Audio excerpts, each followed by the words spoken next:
welcome back to the Cyclonic Thrift Channel, your home for competitive magic on a budget.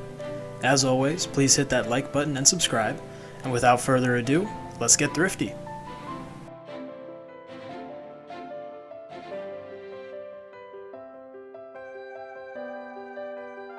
Alright everyone, welcome in to another deck building video. I hope you guys enjoyed the last one. I know I sure did.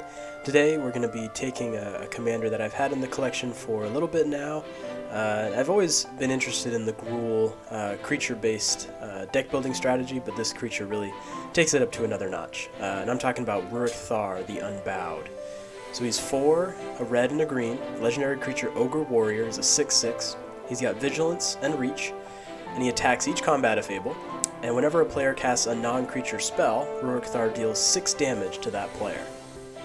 So this is the type of card that in Gruul you don't really see. It's kind of, honestly, a bit of a stacks piece, where you see a lot of creature focus, you see a lot of damage focus, and it's something that I've always been interested, but not ever really had the confidence to bring to a table. But I thought, what better opportunity to do that than now? So I thought it would be a great opportunity to have that as our subject for today's deck building video. Just like last time, I'll be going through all of my cards. I'll be showing you guys most of them, but also cutting out a lot of the parts of the deck building process where I cut the cards or build a land base or things like that. I really want to just go through the majority of the important cards, the cards that actually make up the deck, as well as showing you some of the ones that I'm more excited to play within this deck. So without further ado, we'll get into it. As you can see, just kind of shuffling through all these cards, finding the good ones. And I really wanted to go all out for this, and not just kind of build it a wishy-washy way, but Ruric Thar says we can't cast non-creature spells, so I have nothing but creature spells in this deck. Everything is a creature. Every non-land card in this deck is a creature, which comes with its own challenges. One, you kind of have to fit all of the ramp, card draw, removal into a creature form, which for some cards, like Findhorn Elves, is pretty easy. It's a green mana for a creature elf druid, 1/1, tap to add green. Or for like a Goblin Anarchomancer, which is red and a green for a Goblin Shaman 2/2. Each spell that casts that's red or green costs 1 less to cast. Cards like that are not too difficult to find in a red and green. They're pretty good about mana reduction, mana production. Card draw is a little bit more difficult, but I would think I was able to find a couple things that worked in there. But yeah, essentially I want to take advantage of Ruric Thar's ability as much as possible. And by take advantage of, I mean not get hit by it, ever. I'm going to leave that up to my opponents who, as they play their artifacts, enchantments, whatever they want to do. They'll be taking 6 every time. I'll be standing strong. As we kind of go down the line here, there are a couple cool cards that were a part of this process. Want to bring up first Alana, Kessig Trapper, 4 and a red for legendary creature Human Scout, has first strike, and I can tap her to add an amount of red equal to the greatest power among creatures you control that enter the battlefield this turn. So again, mana production, not a huge problem for this deck.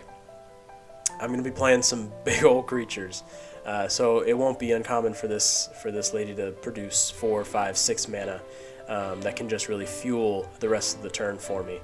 And then I also found Halana, Kessig Ranger. Actually, these two are a very popular partner commander.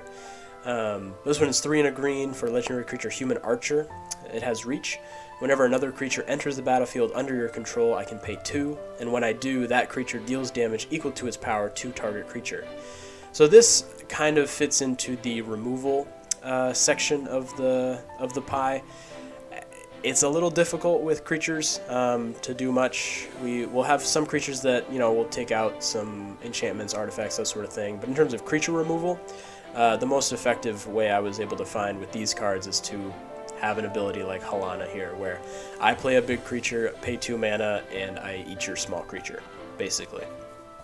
And depending on the situation, I may use that a lot, may not use it at all, but it'll at least allow me to have the option as opposed to being dead to any kind of creature that I can't remove. Beyond that, I also wanted to kind of point out some of these massive creatures that I'm bringing in. The mana cost, mana curve on this deck is pretty high. There's a lot of 6s and 7s and up in terms of the casting cost, because, like I mentioned, we are going to have no problem generating lots of mana. So one of those cards is Omnath, Locus of Rage, one of my personal favorites. It's got landfall. Whenever a land enters the battlefield under your control, put a 5/5 red and green elemental creature token onto the battlefield. And then whenever Omnath, Locus of Rage, or another elemental you control dies, Omnath deals 3 damage to target creature or player.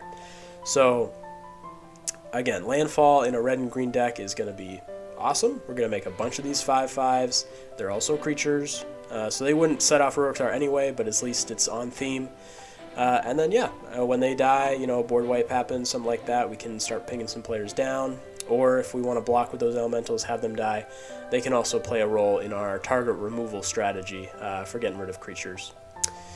And then finally here, I just wanted to mention this fun card that I actually first found in my Obun Moldiah Ancestor Precon back in 2020. This Geode Rager. It's 4 and 2 red for a creature elemental. It's got first strike and landfall. Whenever a land enters the battlefield under your control, goad each creature target player controls. So this is just a lot of fun. It's a lot of mana to get on the battlefield, but if you can get 2 lands down on your turn, goad every single creature that 2 of your opponents control, it's just gonna be chaos. Yeah, it's gonna be a lot of fun. I'm excited to kind of see how this plays. There's a chance that, you know, you get it down for 1 turn, only have 1 land, and then it gets removed, and, you know, go from there. But I really think that in this deck, you can get it out quick, and once you get it out and are ramping those lands, you'll be able to do some damage on the field here. But yeah, with that, I hope you guys enjoyed this video. As always, you can check out the full deck list using the link in the description. And yeah, hope you guys enjoyed.